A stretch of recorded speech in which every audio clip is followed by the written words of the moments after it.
Hi hello friends, MP cooking ಬ್ಲಾಗ್ಸ್ಗೆ ಸ್ವಾಗತ. ನಾನಿವತ್ತು ಈರುಳ್ಳಿ ಮತ್ತು ಬೆಳ್ಳುಳ್ಳಿ ಬೆಳೆತ್ತೆ ಒಂದು ರುಚಿಕರವಾದಂಥ ಪ್ರಸಾದ ರೆಸಿಪಿನ ರೆಡಿ ಮಾಡ್ತಾ ಇದ್ದೀನಿ. ಇನ್ನೇನು ಹಬ್ಬಗಳ ಸಾಲೆ ಸ್ಟಾರ್ಟ್ ಆಯಿತು. ಈ ರೀತಿ ಒಂದು ರೆಸಿಪಿನ ಮಾಡಿ ನೋಡಿ, ತುಂಬ ಚೆನ್ನಾಗಿರುತ್ತೆ ಮತ್ತು ಬೇಗನೂ ಕೂಡ ಆಗೋಗುತ್ತೆ.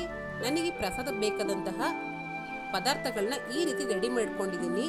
ಒಲೆ ಮೇಲೆ ಒಂದು ಪ್ಯಾನ್ನ ಇಟ್ಟಿದ್ದೀನಿ. ಇದು ಬಿಸಿ ಆದಮೇಲೆ ಇದಕ್ಕೆ 1 ಸ್ಪೂನ್ ಜೀರಿಗೆ, ಅರ್ಧ ಸ್ಪೂನ್ ಮೆಂತೆಕಾಳು, 1 ಸ್ಪೂನ್ ಸಾಸಿವೆ ಮತ್ತು 2.5 ಸ್ಪೂನ್ ಧನಿಯಾ ಕಾಳು ಕೂಡ ಹಾಕೋತಾ ಇದ್ದೀನಿ.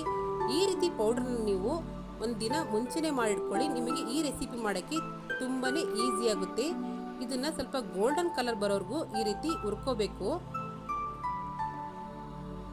ದೇವ್ರ ನೈವೇದ್ಯಕ್ಕೆ ಯಾವುದೇ ರೀತಿ ಬೆಳ್ಳುಳ್ಳಿ ಮತ್ತು ಈರುಳ್ಳಿ ಹಾಕಿರೋಂತಹ ಪ್ರಸಾದನ ಇಡಬಾರ್ದು. ಈ ರೀತಿ ಒಂದು ರೆಸಿಪಿನ ಮಾಡಿ ನೋಡಿ, ತುಂಬ ಚೆನ್ನಾಗಿರುತ್ತೆ. ಇವಾಗ ಇದು ಸ್ವಲ್ಪ ತಣ್ಣಗಾಗಿದೆ. ಇದನ್ನು ನಾನು ಜಾರ್ಗೆ ಹಾಕೋತಾ ಇದ್ದೀನಿ. ನೀವು ಕುಟ್ಟಾಣಿಗಿದ್ರೆ ಕುಟ್ಟಾಣಿಗೆಲ್ಲ ಕುಟ್ಕೋಬೋದು. ನಾನು ಈ ರೀತಿ ಪೌಡ್ರ್ ಮಾಡ್ಕೊಂಡಿದ್ದೀನಿ. ನನಗೆ ಎಷ್ಟು ಬೇಕಾಗಿ ತಗೊಂಡು ಮಿಕ್ಕಿದ್ದನ್ನು ಎತ್ತಿಟ್ಕೋತಾ ಇದ್ದೀನಿ. ಒಲೆ ಮೇಲೆ ಒಂದು ಪ್ಯಾನ್ನ ಇಟ್ಟಿದ್ದೀನಿ. ಇದಕ್ಕೆ ಎಣ್ಣೆನ ಹಾಕ್ತಾ ಇದ್ದೀನಿ. ಎಣ್ಣೆ ಬಿಸಿ ಆದಮೇಲೆ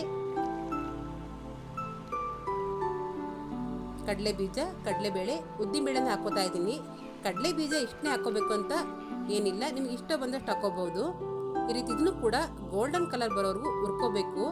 ಪಾರ್ವತಿ ದೇವಿನ ಪಾಯಸನ ಪ್ರಿಯ ಅಂತ ಕರೀತಾರೆ.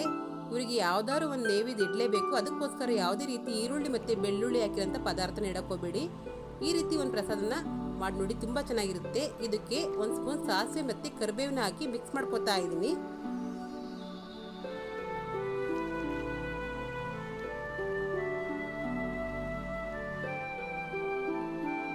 ಇವಾಗ ಇದಕ್ಕೆ ಉದ್ದು ಕಟ್ ಮಾಡಿರೋಂಥ 2 ಹಸಿಮೆಣಸಿನಕಾಯಿ, 2 ಒಣಮೆಣಸಿನಕಾಯಿನೂ ಕೂಡ ಹಾಕೋತಾ ಇದ್ದೀನಿ. ಇದಕ್ಕೆ ಅರಿಶಿನ ಕೂಡ ಮಿಕ್ಸ್ ಮಾಡ್ಕೋತಾ ಇದ್ದೀನಿ. ಹಾಗೆ ಗಣಪತಿ ಕೂಡ ನೈವೇದ್ಯ ಇಡೋದು ಮರಿಬೇಡಿ. ಯಾವ್ದಾದ್ರು ರೀತಿ ಒಂದು ಸಿಹಿ ಪದಾರ್ಥನ ಇಡಿ. ಇದಕ್ಕೆ ಒಂದು 7-8 ಗೋಡಂಬಿ ಚೂರ್ನು ಕೂಡ ಹಾಕೋತಾ ಇದ್ದೀನಿ. ಅನ್ನ ನಾನು ಮೊದಲೇ ಮಾಡಿ ಇಟ್ಕೊಂಡಿದ್ದೆ. ಈ ರೀತಿ ಉದುದ್ರಂಗೆ ಮಾಡಿ ಇಟ್ಕೊಂಡಿದ್ದೀನಿ. ಇವಾಗ ಇದು ತಣ್ಣಗಾದ್ಮೇಲೆ ಇದಕ್ಕೆ ಹಾಕೋತಾ ಇದ್ದೀನಿ. ಇದನ್ನು ಕೂಡ ನೀಟಾಗಿ ಮಿಕ್ಸ್ ಮಾಡ್ಕೋಬೇಕು. ಈ ರೆಸಿಪಿ ತುಂಬ ಈಸಿ, ತುಂಬಾನೇ ಚೆನ್ನಾಗಿರುತ್ತೆ. ಇದು ಪ್ರಸಾದಕ್ಕಂತನೇ ಅಲ್ಲ, ಬ್ರೇಕ್ಫಾಸ್ಟಿಗೆ ಕೂಡ ಮಾಡ್ಕೋಬಹುದು. ಈ ರೀತಿ ಮಿಕ್ಸ್ ಮಾಡ್ಕೋತಾ ಇದ್ದೀನಿ. ಇದಕ್ಕೆ ಪೌಡರ್ ಮಾಡ್ಕೊಂಡಿರೋಂಥ ಮಸಾಲಾನ ಹಾಕೋತಾ ಇದ್ದೀನಿ. 2 ಸ್ಪೂನ್ ಹಾಕೊಂಡಿದ್ದೀನಿ. ಮತ್ತೆ ನಿಂಬೆ ಹಣ್ಣ ನಾನು ರಸ ತೆಕ್ಕೊಂಡು ಇಟ್ಕೊಂಡಿದ್ದೆ, ಅದನ್ನು ಕೂಡ ಮಿಕ್ಸ್ ಮಾಡ್ಕೋತಾ ಇದ್ದೀನಿ. ಈ ರೀತಿ ನಾನು ಕೈಲೇ ಮಿಕ್ಸ್ ಮಾಡ್ಕೋತಾ ಇದ್ದೀನಿ. ನೀವು ಕೂಡ ಕೈಲೇ ಮಿಕ್ಸ್ ಮಾಡ್ಕೊಳ್ಳಿ. ಯಾಕಂದರೆ ಎಲ್ಲ ಮಸಾಲ ಪದಾರ್ಥಗಳು ಅನ್ನಕ್ಕೆ ಮಿಕ್ಸ್ ಆಗಬೇಕು. ಅದಕ್ಕೋಸ್ಕರ ಇದಕ್ಕೆ ರುಚಿಗೆ ತಕ್ಕಷ್ಟು ಉಪ್ಪನ್ನು ಕೂಡ ಹಾಕೋತಾ ಇದ್ದೀನಿ. ಈ ರೀತಿ ಮಿಕ್ಸ್ ಮಾಡ್ಕೊಂಡಿದ್ದೀನಿ.